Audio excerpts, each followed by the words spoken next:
আসসালামু আলাইকুম, ভালো আছেন সবাই আশা করি।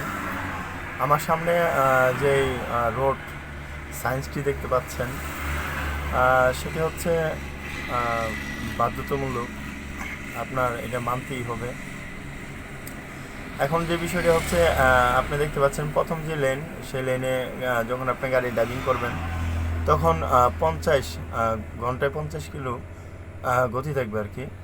আর দ্বিতীয় নাম্বার লাইনে থাকবে 60। পরে যে দুই লাইন, সেই দুই লাইনে 80। এই যে আমার সামনে যে চারটা লাইন, এইখানে কিন্তু চারটা লাইনের নির্দেশনা দেওয়া আছে।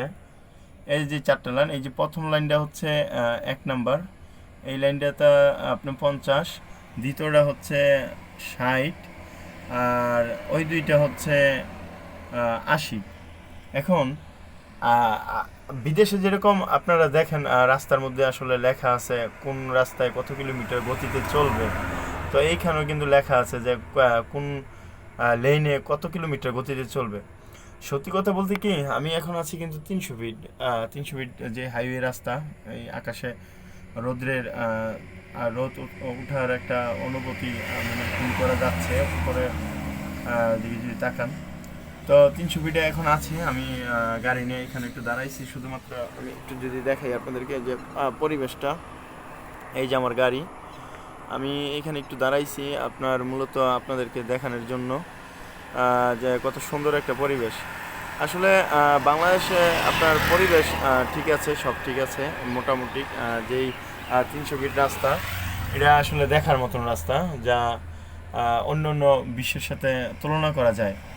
এখন এটার পরিবেশটা কিন্তু আমরা রাখি না। আপনার বিশেষ করেন রাত্রের বেলা কোন লাইনে কত কিলোমিটার গতি চালাইবো, ওইটাও কিন্তু আসলে আমরা ফলো করি না। এবং কি আমাদের স্পিড, মানে যে লাইনে আমার কথা ছিল 50 চালানো, সেই লাইনে আমি চালাচ্ছি 100। যে লাইনে আমার 60 চালানোর কথা, এই লাইনে আমি 180।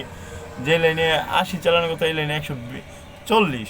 তো এরকম আমরা গতির গতির যে প্রতিযোগিতা, সেই প্রতিযোগিতা কিন্তু আসলে এই হাইওয়ে রাস্তার মধ্যে 300 ফিটে রাত্রের বেলা চলে, যেটা আপনারা সোশ্যাল মিডিয়ার মাধ্যমে বা যে টিভি চ্যানেল আছে সে তার মাধ্যমে কিন্তু দেখছেন। তো আসলে সব কিছুই নিয়মকানুন সব কিছুই আছে, কিন্তু আমরা এই নিয়মকানুনগুলো কিন্তু আসলে মানতাছি না। ওই না মানার কারণে আপনার আমাদের দেশের যে পরিবেশটা, সেই পরিবেশটা কিন্তু আমরা নিজেরাই নষ্ট করি। আর বিশেষ করে গতকালকে আমি দেখছি আপনার এই যে এই রাস্তাটা কিন্তু হাইওয়ে রাস্তা, আপনি অনেক সুন্দর একটা রাস্তা। একজন সিএনজি ড্রাইভার এই রাস্তা দিয়ে রং রোডে, ধরেন রঙে আমার এই সামনে থেকে আসতেছে রং রাস্তায়। তো আপনি চিন্তা করেন যে একটা সিএনজি ড্রাইভারের সাহস কিভাবে হয় যে এই রাস্তায় আমি রঙে চালাই, বা এই হাইওয়ে রাস্তায় যেটা সর্বোচ্চ গতিসীমার আর হাইওয়ে রাস্তায়, সেটার মধ্যে আমি কীভাবে উঠি। তো এ হচ্ছে আর কি আমাদের দেশের মানুষের যেই পরিবেশ, বা ইচ্ছাকৃতভাবে এরকম করে, যারা আইন কারণ আমরা কোনো মানতে চাই না, বা অনেকে জানি, অনেকে আইন কারণ জানিও না। এই না মানার কারণে কিন্তু পরিবেশের খুবই ক্ষতি হচ্ছে। তো আমি সব ড্রাইভার ভাইদেরকে আহ্বান করব, ভাইয়ে আপনাদেরকে বলি, আমরা আসুন নিজেরা সচেতন হই, তাহলেই দেখবেন আমরা সুন্দর একটা রাস্তায় গাড়ি চালায় মজা পাবো, এবং কি সুন্দর পরিবেশ আমরা টিকিয়ে রাখতে পারবো বাংলাদেশে। তো এই ছিল আমি মনির, 300 ফিট থেকে। ভালো থাকবেন সবাই। আসসালামু আলাইকুম রহমতুল্লাহি ওবারাকাতু। আর যদি ভালো লাগে তাহলে ভিডিওটা শেয়ার করার জন্য অনুরোধ রইল, আমাকে ফলো করে দিবেন। আসসালামু আলাইকুম।